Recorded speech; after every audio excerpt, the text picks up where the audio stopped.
I've used a lot of meal services, but Hungry Root truly stands out because it's built around the way real families live and eat. They don't just send meal kits. They personalize your grocery cart and meal plan based on your preferences and dietary goals. All I had to do was take a short quiz, and right away, their smart cart technology started building a cart that fit how we eat. Now, each week feels easier, like someone else is doing the thinking for me. I've been focused on cleaner eating lately, and I love that Hungry Root keeps out over 200 additives, including things like high fructose corn syrup and artificial sweeteners. Their meats are hormone and antibiotic free, and the produce options include organic and non GMO picks. They also stock brands I already trust, like Oatly, Vital Farms, and Harmless Harvest. One of our favorite meals has been the teriyaki salmon with green beans, light, flavorful, and done in 12 minutes flat. Plus, I've noticed we waste less food, spend less time shopping, and even save money by skipping those impulse grocery buys.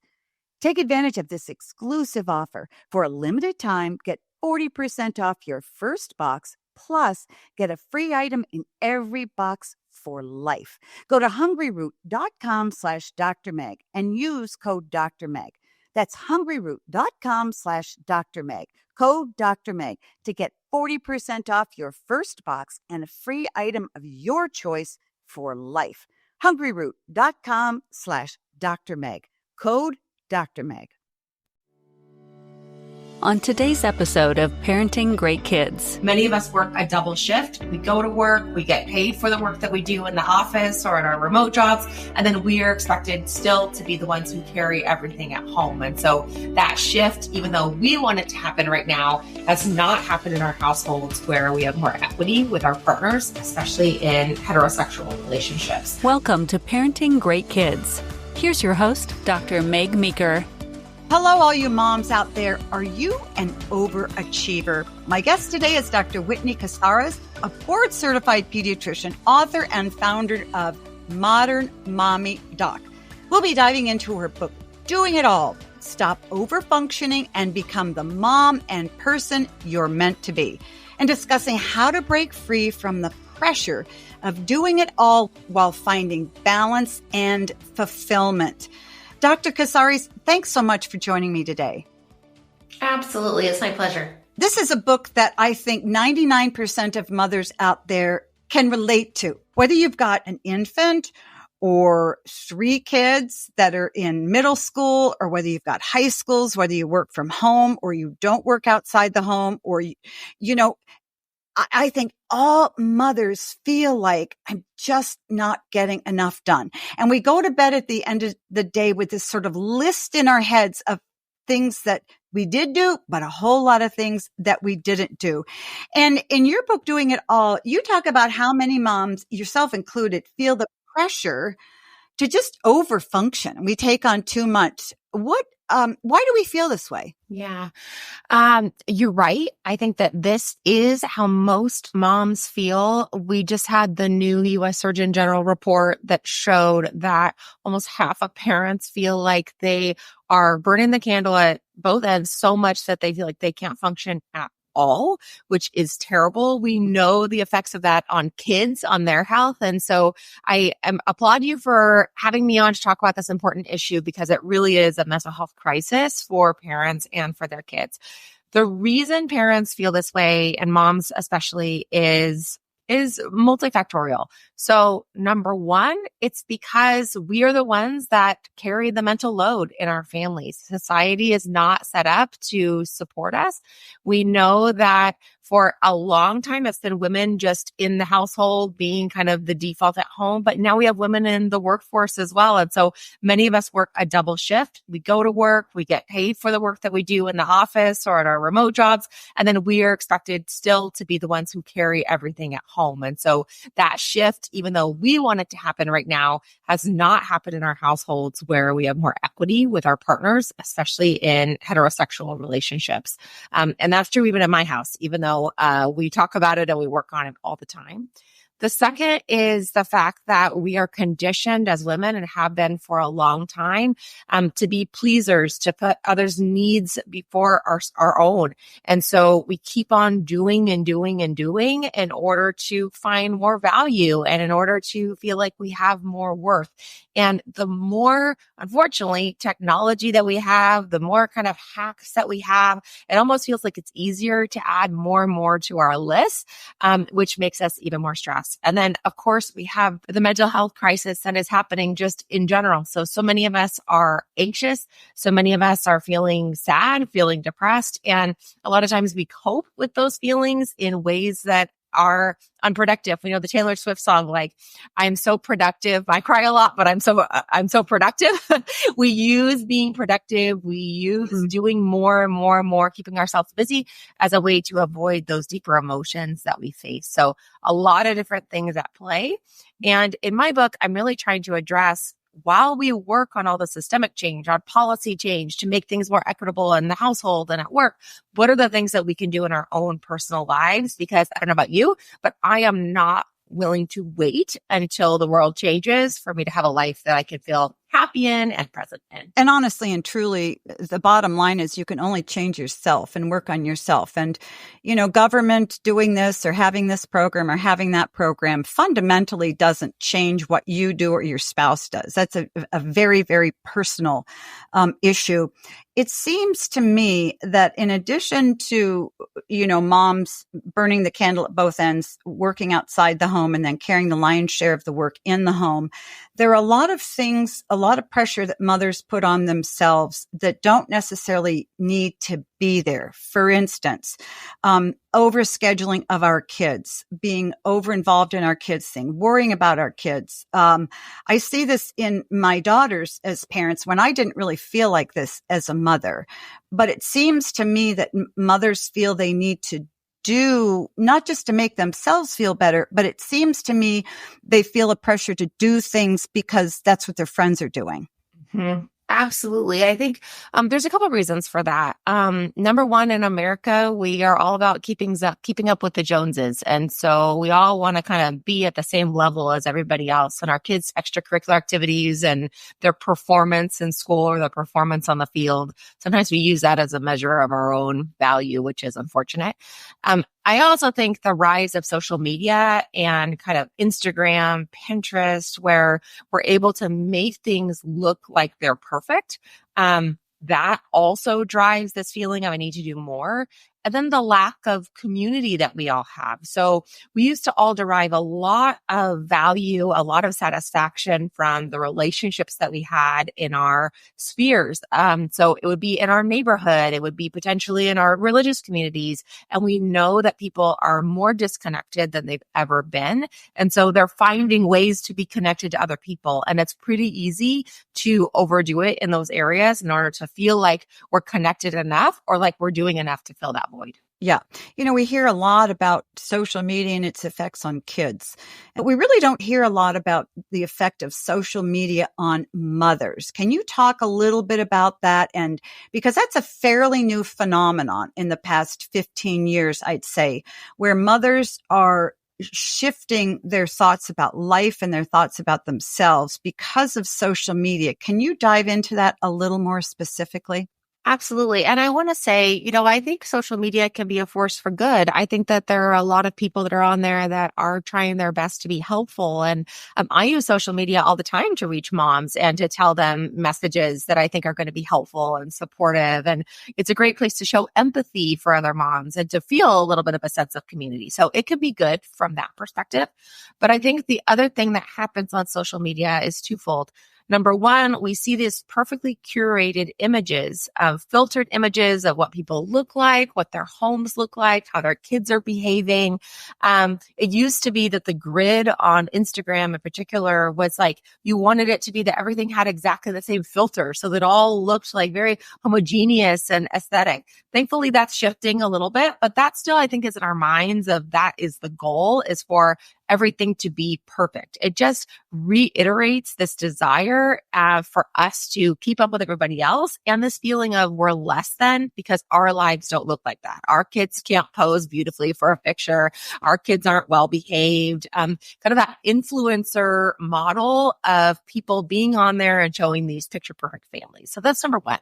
I think the other thing, which is even more dangerous in some regards, is this idea of influencers and even experts using catchy phrases or catchy solutions like 3 steps to help your kids be well behaved. You know, this is a script that you can use exactly with your kids to make them stop having tantrums. This is something you could do to make your morning perfect with your kids. This is a solution. And I think when we get into that, it's very dangerous for parents because then when their kids don't follow the book, which they don't because they're humans, we know that kids are going to have bad days. Moms are going to have bad days. The parents feel very disillusioned and like there's something wrong with them, as opposed to understanding that nothing works in A equals Z formula every single time. A lot of times there's a lot of nuance that we have to put in there, and that gets lost in translation and social media. You know, and in addition to that, I think there's a lot of very bad sort of toxic advice out there. And one of the things that's a problem is it seems to me that if something's written on the internet, whether it's social media or not, it becomes truth to many people, and we sort of pick and choose our truth. And, you know, so whether you're getting the ABC from some, you know, professional guru, whatever, there's always on another side, some other kind of advice from somebody that may be just as hurtful. So what I'm hearing you say, particularly as far as social media goes, that women in many ways are putting pressure on other women without knowing it. Yes, I think unwittingly. Yeah. Yeah. This is what my life looks like and my kids. And I'm so excited and I'm so proud. And then I read it and go, well, my kids aren't that way. And so something that's kind of, it seems to be entertaining and fun because we want to catch up to what our friends are doing can really, really bring us down. So I would encourage mothers out there listening to really sort of dial back on that and spend less time on social media. You developed the Centered Life Blueprint to help working moms realign their priorities. I assume when you say working, you mean working outside the home for pay, right? Because all women are working. Absolutely. I believe that all women are working women, all moms are working moms. They are all doing that hard work. Some of it is paid labor, some of it is unpaid labor, but every group, everyone who's in a different situation has their own pain points. And so those who are career minded and are working for pay tend to have different struggles than people who are solely in the home with their children. And so my work is meant to primarily help those that are career minded. But that said, I've had plenty of men, I've had plenty of dads, I've had plenty of childless people read the book and say, oh, that was so helpful to me too. So can you explain how the blueprint works and how it helps moms, you know, sort of manage that stress of work and family and self-care? Yes.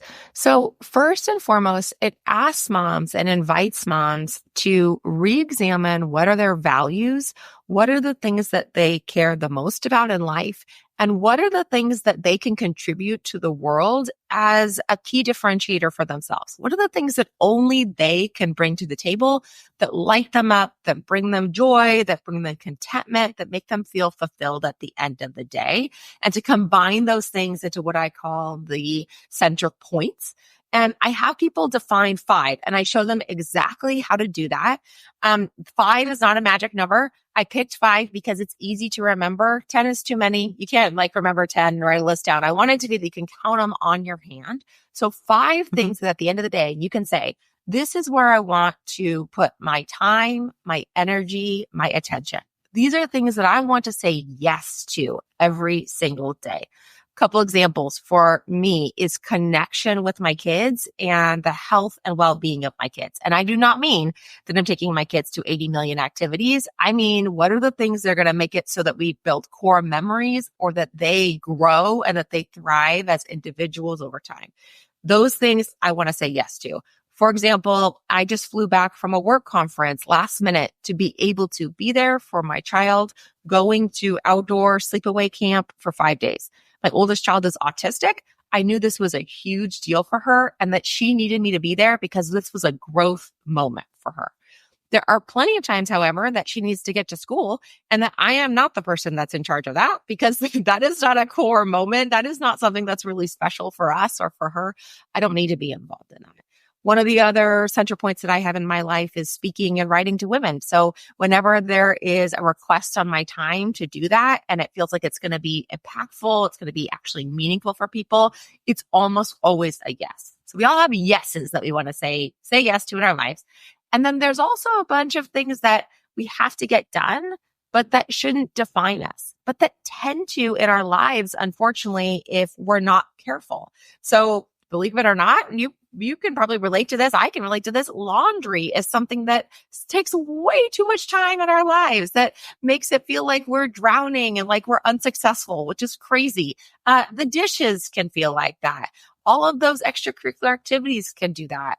The requests on our time to bake cookies for the PTA. I mean, all of these things are things that sometimes have to get done or have to at least be attended to, but we don't want them to crowd out all of the things that matter the most to us. So in the book and in the Centered Life Blueprint, I walk through what are ways to define what you want to say yes to, those center points, and then how do we deal with all the rest of it? And I break it into 4 categories of all of the rest of the junk that needs to be kind of pushed to the edges of our lives and not take up so much of our brain space or our energy.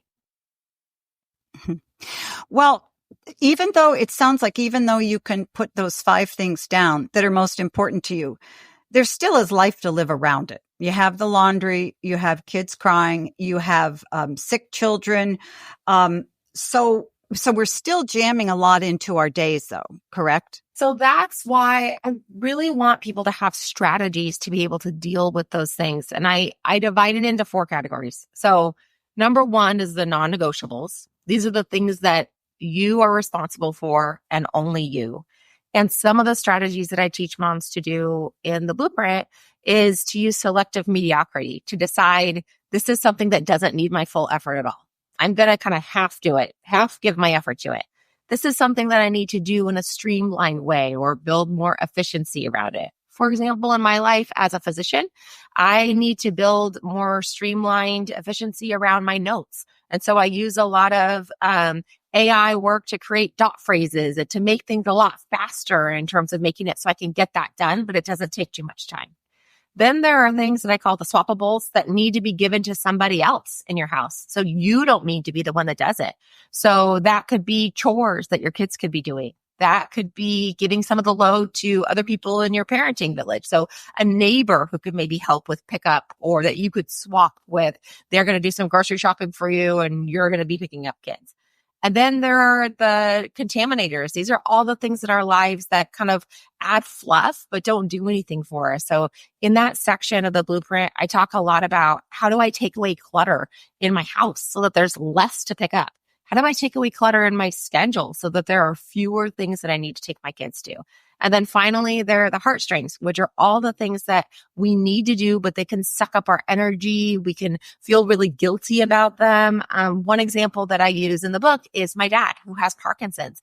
And he is one of my favorite people in the world. And also emotionally, it drains me to be with him for extended periods of time. And so I have to choose the times that I'm going to really give to his medical needs and to the emotional needs of my mom, who's his caretaker, in ways that doesn't make it so that then I'm totally flat out for the rest of the day and can't do anything else for my family or for my professional life. So I 100% agree. We can't just forget about all the other stuff that has to happen.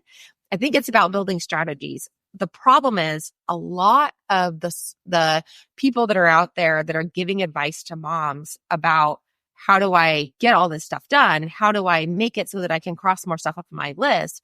They're starting with the strategies first. And when you do that, what it does, if you don't have something else that you want to say yes to or something else that you're doing it for, it makes it so that moms just add more to their list. Because like we talked about at the top of the show, we're so conditioned to just keep on going, to add more, to be more productive in order to have more value. So we have to start first with kind of paring it down to what I want to say yes to. You know, there are different phases that we go through in our lives. Those 5 priorities are going to change as time goes on because family structure changes, kids get older.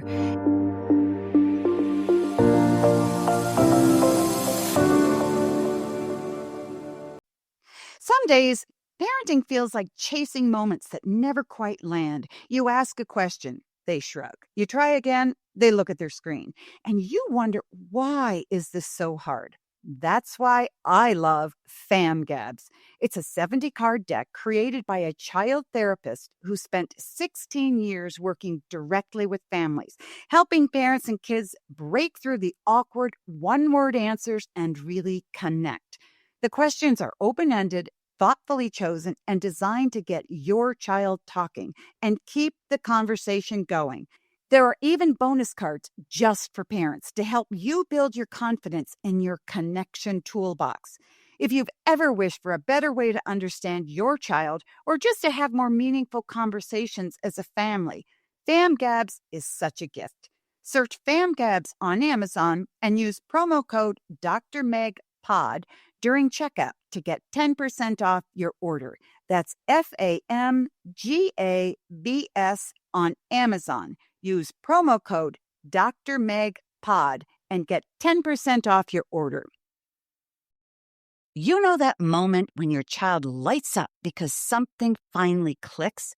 That's what every parent wants, to see their child thrive. But when school just isn't the right fit, that joy can fade.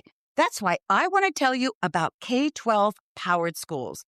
These are tuition-free, accredited online public schools for kindergarten through 12th grade.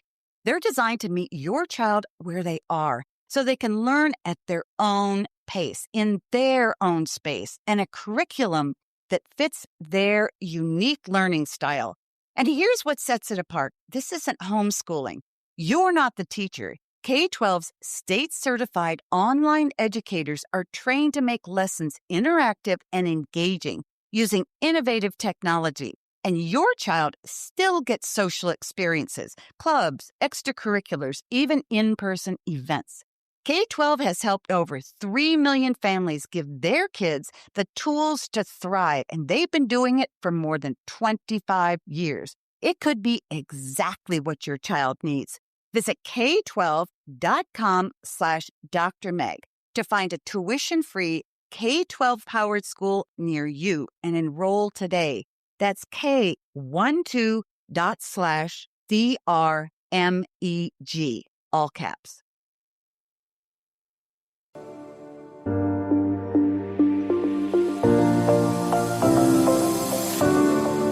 How do you sort of reorient every few years? Because, one child's going to go away to college, others are going to be home.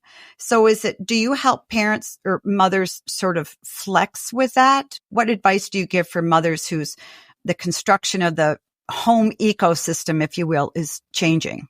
That's a great question. I actually think that this changes every week. It changes every month. It changes depending on what is the thing that your kids need at that moment. What do you need at that moment? Where are you in your career? I consider motherhood and this framework a journey. So not something that you achieve is set in stone. This is exactly how I live my life. Instead, something to come back to, a North Star, because what I find is that a lot of moms, they feel so overwhelmed by their lives and by all the things they have to do that they then get paralyzed and they feel like they can't do anything. They want to just pull the covers up over their heads. I mean, back to that U.S. Surgeon General report, right? Of like, I can't even function and do anything. And so what I invite moms to do is to build this framework for themselves, do the hard work of kind of laying it out, developing something, a blueprint for themselves, and then revisit it, every 3 months, revisit it every 6 months, but also revisit it in small ways in their head. Like, okay, am I moving toward the goals that I really want to have? Am I actually in alignment with my values? Have my values changed? Is there something that I need to do? Whenever they feel that sense of like, ugh, I feel misaligned, I feel like things are not going the way that I hoped that they would in my life. And are these goals personal goals for mothers or goals for their kids? For instance, what I would want to do during a day versus what I feel my kids need to do, what I need to do to better their lives can can often be opposite. So how do you choose? So I think that there's always that push and pull of what are our own personal needs and what are the needs of the people that we love and that we need to take care of and that we have to, be mindful of. So I think that they actually can coexist. I think that when you're in the pocket, that you're able to take care of your needs and your children's needs well. And like you said, to flex. So I know that if I am making my kids feel by my decisions professionally, like they are unloved, like they don't matter, like they're not prioritized at all in my life, then if I'm doing that just for my professional gain, I'm missing the mark. I'm not doing right by my kids. If my kids are upset with me because I wouldn't buy them a pony, I mean, that's not on me. That's like kids and you have to learn and that's life and whatever, right? Or like, I can't spend every single moment with my kids. For example, actually, I'm about to go on a business trip. I am going to be gone during Halloween. My kids are very upset about this. They have told me that they wish that I would be home on Halloween and that they consider it a major holiday. I do not consider it a major holiday. And so one thing that I do to flex in that situation is to say, okay, well, I'm not going to be there on Halloween. I have to be gone for this professional endeavor that I care a lot about personally, but how can I balance that with what your needs are too? So my husband is going to be hosting a Halloween party for my kids so that they're distracted and so that they have a lot of fun on the event. I am going to go with my kids to a bunch of Halloween type of activities beforehand so that we feel like we still get that tradition and that magic of Halloween together, pumpkin patches and a little haunted house that they wanted to go to. And we have a conversation together about, I understand these are your needs. I care about you deeply. How can we make sure that the holiday still feels special to you? And how can I make sure that I fulfill this obligation that I have, which allows me to buy you the costumes and make it so you can go to the haunted house and host the party and all of those things that you want to do. And so I think it's about that. I think it's about thinking about what are the goals within your parenting and within your professional life. And always kind of re-examining, like, am I pushing too hard in one direction? Am I giving so much to my kids that I'm losing myself, that I feel like I'm a martyr, that I feel like I'm resentful? Because that's no good for anybody. We know that in the end, that's going to come out with you not being the parent that you actually want to be. Another good example, my daughter right now, we're recording this podcast and I heard her downstairs say, Mom, well, my daughter knew ahead of this podcast that I had to record this podcast for the next hour and that after that, I would be taking her to school. Before we hopped on the podcast, I was with her, helping her get dressed, helping her get her breakfast together. So I think that's the push and pull, is setting really those strong boundaries around, this is what I need, but also I invite you, what is it that you need? And let's work together to make sure we both have our needs filled. Yeah. And I think the key thing is to involve your kids in the process and to acknowledge that need. I know that Halloween's important to you. I know that, doing this together is important. So I can't do specifically that, but I can do something else. Why do women have a hard time setting boundaries and saying no in general? Yeah, I think this comes back to the conditioning that we have to please other people. I think that we're taught from a very early age, and not just I think, I mean, the studies show that we're taught from a very early age to take the temperature of others before we take our own temperature, and to find a lot of value in being pleasing to others. I just finished watching The Tudors, the thing that's all about, King Henry VIII and all of his wives.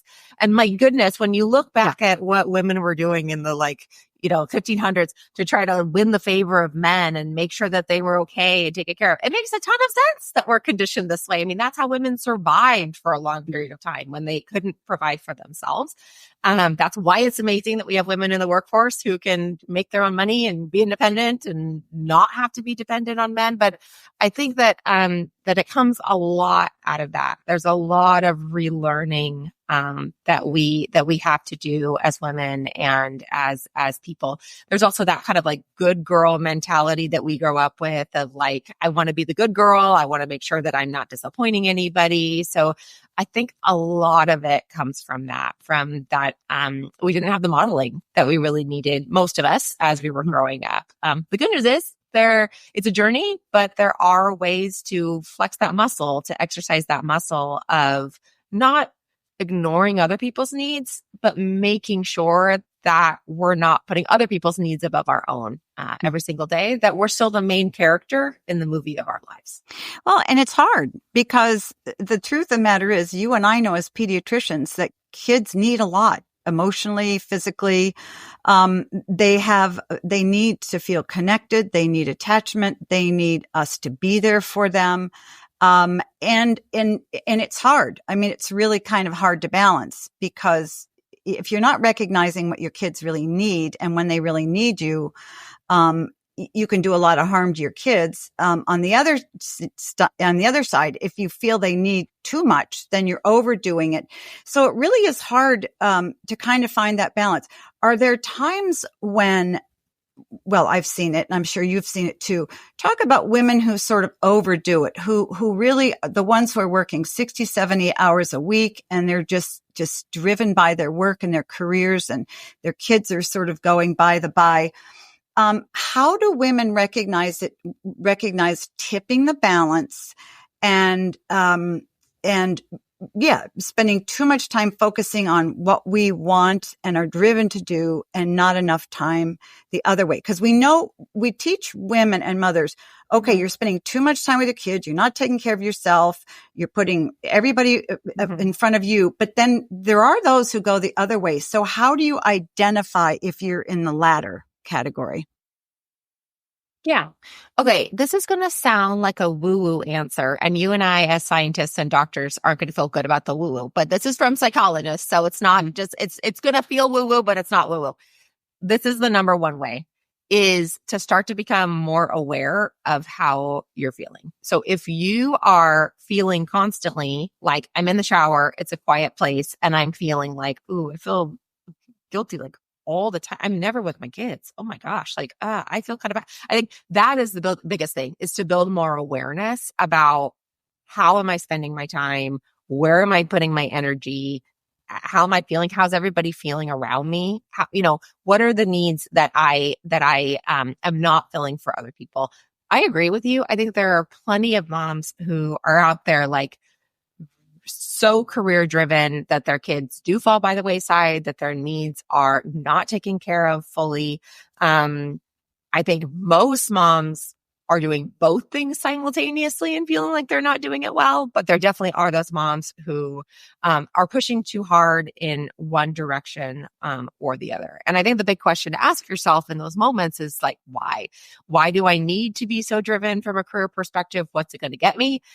Or why do I need to fill every single need for my kids? And is that going to actually be unhealthy for them in the long run? Are they actually going to end up spoiled or end up not able to deal with life's difficulties, not able to cope, not able to have resilience? So I think finding the balance is probably in slowing down, in building more awareness, in not moving so fast through life so that you can actually take stock of the carnage around you, either in your own personal life or for your family. One of the things that I found was helpful, when my kids were, say, in junior high and high school, I would ask them, because I traveled a bit too, doing a lot of speaking, and I would say, am I gone too much? Is this too much? Is this, and they tell you, and I'd say, okay. And then it's not that I wanted my kids to run my schedule, but I needed to know how they were. And kids are usually pretty honest with you. Yeah, mom, I just never see you, or what. Now, a kid you have a full-time at-home mom may say, mom, I never see you. That's very different than the kid who really sees his mom maybe a couple times at night when he's being put to bed. But talk about, different women have different needs. Women have different temperaments. For instance, I've met mothers who love being home with their kids. They homeschool their kids.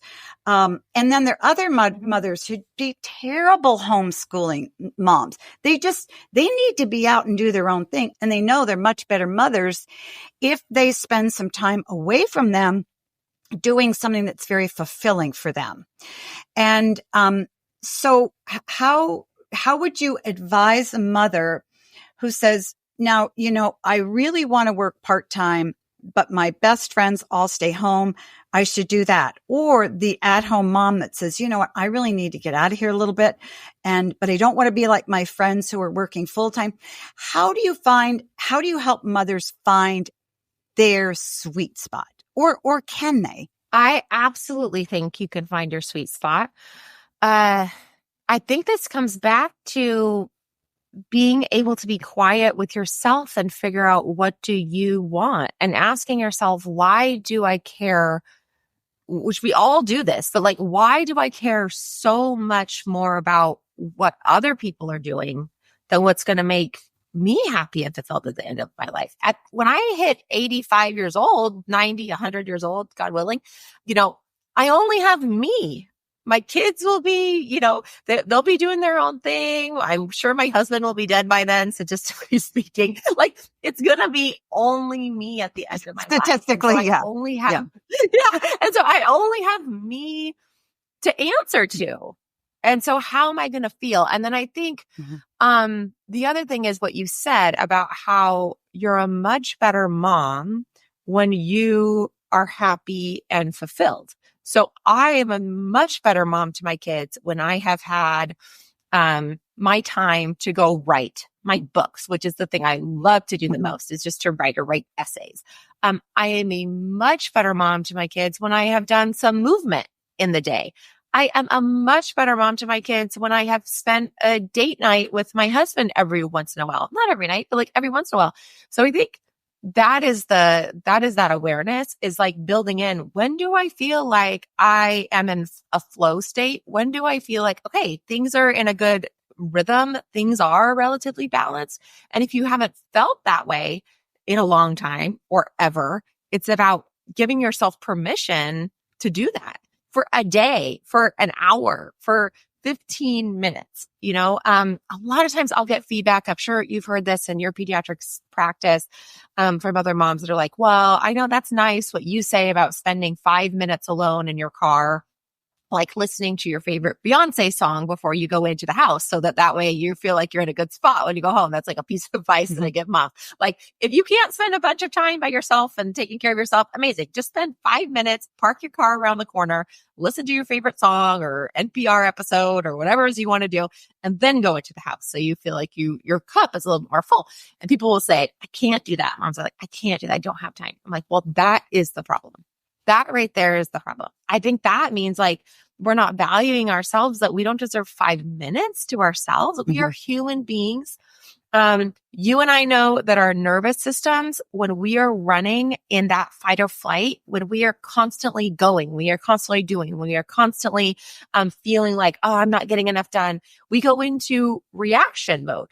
We act like evolutionarily, like we are in a jungle with a tiger running behind us. And so we know that we're not able to make decisions that are good for our long-term life. When we're able to slow down, our bodies could go into rest and digest. We are much more present. Our executive functioning turns on, and we're able to make decisions that work better for ourselves and for our kids and for our family at large. And I do want to say one thing to your, go ahead. Well, I was going to say, I do want to say one thing that might sound controversial for working moms, but believe me, I have days where I am under my breath, like, I can't believe my life. I hate my life. I can't believe why I have these kids. Oh my gosh, they're so annoying. I just need to scream in the car, blah, blah, blah, blah. But for the vast majority of us who have kids and are working, we did sign up for this. I signed up for this. This is a choice that I made in my life. I love my kids. I want the best for them. So I can choose to all day, every day complain about my life and the fact that my kids are like an extra quote unquote burden in my life. Or I can have some radical acceptance around, I live in an imperfect world. I have imperfect kids. I have multiple things that I'm juggling. I made this choice. And so I can choose to change some things in my life, but I'm never going to change the fact that I have kids. And so this is it. So now what am I going to do? And I think that sometimes when you stop being like, oh my gosh, I have so much, all the kids, I can never do that. Like that allows you to stop kind of like only whining about it and start to make change and make a life that you actually feel good about. I'm glad you said that, because as I look at, what you're describing in your work in this blueprint, it really is a journey. And I think that we have to realize there are going to be days when we may be screaming in the car. I remember we have 4 kids, driving the kids around. We had a big Suburban, and it was so stressful. I'd pull the car off to the side and I'd say, I can't drive because you're screaming so much. But life isn't always going to stay that way. So when mothers out there do this centered life blueprint, this is your goal, but you can't always have it work that way that day. I mean, everything can blow up in a moment and then be put back right over the next week and then blow up in a moment. So I think we have to be really, really patient with ourselves, because I think sometimes we look at, like at the beginning, we look at our friends, we go, oh, they're all in order. And I'm trying to do this, and I did this exercise and my life is still crummy. That's okay. I mean, it doesn't say that you aren't going to have some horrible days when you're like, why did I have all these kids? And so it's really, really important. We only have a few minutes left, but I did want to talk about this idea of self-care. And what I see in a lot of moms, which I think is where the Surgeon General's report, where it came out talking about what a high percentage of parents, moms feel anxious. And that is, I think that when it comes to our emotional well-being, whether we have depression, whether we have anxiety, whatever, we tend to just sort of suck it up and deal with it and then just move on. But that's one of the worst things you can do for your kids, because if you're an anxious mother, your kids are going to feel it. If you have depression and you pretend it's not there, your kids are going to feel it. So what I often tell mothers is really one of the best things you can do for your kids, because a lot of times moms are motivated according to what's going to help their kids, not them. One of the best things you can do for your kids is to do whatever you can to be emotionally balanced and healthy. So can you talk a little bit about mothers dealing with admitting or understanding if they have anxiety, and then what to do about it, or if they feel emotionally off? Because you were talking a lot about mothers sort of saying, well, how do I feel with this and how do I feel with that?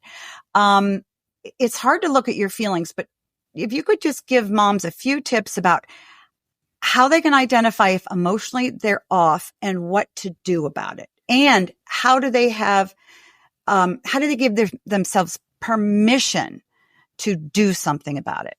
Yeah.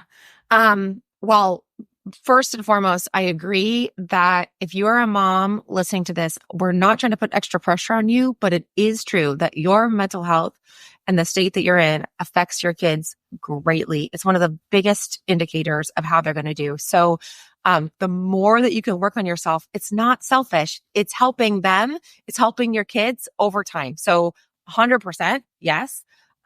Number 2, what I want to say is self-care. We've made it an industry. We've made it a thing that people get, like bubble baths and chocolates and go on a big retreat with their friends. To me, self-care is not about bubble baths and chocolate.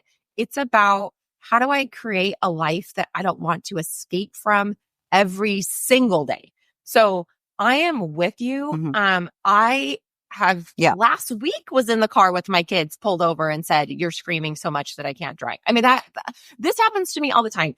I have No, not you who write the book. Me. Yes, me. I have an autistic child who has anxiety. I have a second child who has OCD and anxiety. I have anxiety. And so what I've had to do in order to make sure that we have the best chance possible is to deal first with my own emotional regulation. I've had to choose activities every single day that down regulate my nervous system, that allow me to say like, whew, okay, I'm all right. Whether that is instead of watching a TV show that's going to like elevate my heart rate, reading a book on the couch so that way I feel like I'm more relaxed. Whether that is making sure that I move my body every single day, whether that is making sure that I get the rest that I need. Some of us are very sensitive to rest. I know that I am. Whether that is going and figuring out if you're feeling like you are constantly on edge, you're constantly nervous, you're constantly worried, or you're constantly angry, because we know that that can be a symptom of anxiety and depression, or constantly feeling down, that you go and get help from a mental health professional who could help you to figure out exactly what's going wrong and can get you on track. And again, that doesn't mean you're going to be perfect. I pulled over the car last week, but it does mean it's going to help you to more percentage of the time feel like you're in a good spot so that you can respond to your kids, so that you can deal with your life in a way that makes you feel like you don't have to escape it. So I think there's a combination. There's a combination of doing the things that are going to set you up for as much success as possible from a physical and a mental perspective. And then there's also the figuring out exactly what is your wiring, how are you designed, what are the different environmental impacts that are influencing you, getting the therapist, going to the mental health professional who can prescribe you the medication if that's what you need for a short period of time, right? All of us have different things that we need to be able to cope effectively, but you are worth it, and it's worth it for your kids to do those things. I love your description of creating a life that you're not constantly trying to avoid, escaping the negative rather than trying to create the positive. You go, oh, okay, I can understand that. My guest has been Dr. Whitney Casares. She is author of Doing It All, Stop Overfunctioning and Become the Mom and Person You're Meant to Be. And parents, remember, if you need help or encouragement or answers to any questions about your kids or your relationships with them, go to meekerparenting.com. I have courses, tips, blogs, and more to help you. And always remember, great kids are raised, not born.